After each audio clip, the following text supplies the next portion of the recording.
سعودی عرب کے فرمانروا روا شاہ سلمان بن عبدالعزیز کے حکم پر کرونا وائرس کی روک تھام کے لیے آج سے ملک بھر میں رات کے کرفیو کا آغاز ہو گیا ہے۔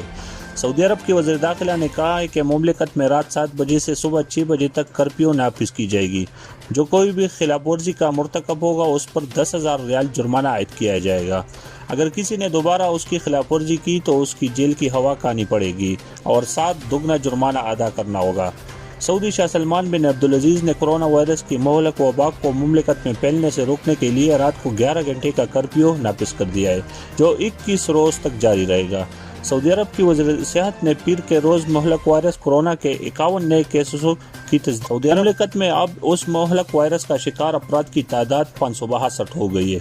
حکام نے شہریوں پر زور دیا ہے کہ وہ کرفیو کے مذکورہ اوقات میں اپنے گھروں میں مقیم مملکت میں سماجی روابط سے گریز کرے اور کسی ناگزیر ضرورت کی صورت میں گھر سے باہر نکلے۔ سعودی عرب کی وزارت برائے امور خارجہ نے اتوار کو ایک بیان میں کہا تھا کہ مملکت میں کرونا وائرس کے 33% کیس پہلے سے اس ملک وبا کا شکار افراد سے میل جول اور سماجی روابط کی وجہ سے متاثر ہوئے۔ وہ شادی کی تقریبات میں شریک ہوئے تھے، انہوں نے کسی کی نماز جنازہ میں شرکت کی تھی یا اپنے خاندانوں کی مختلف تقریبات میں شریک ہوئے تھے، اور پھر کرونا وائرس سے متاثرہ افراد سے رابطے کی وجہ سے خود بھی بیمار پڑ گئے۔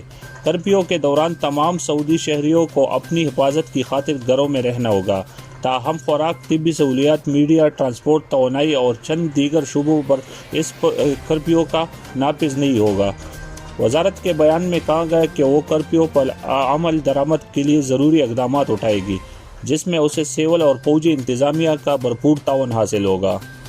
اعداد و شمار کے مطابق گزشتہ سال کے اختتام پر چین سے جنم لینے والے کرونا وائرس کی دنیا بھر میں تباہ کاریوں کا سلسلہ جاری ہے، اور اب تک وائرس سے 3,43,000 افراد متاثر اور 15,308 افراد ہلاک ہو چکے ہیں۔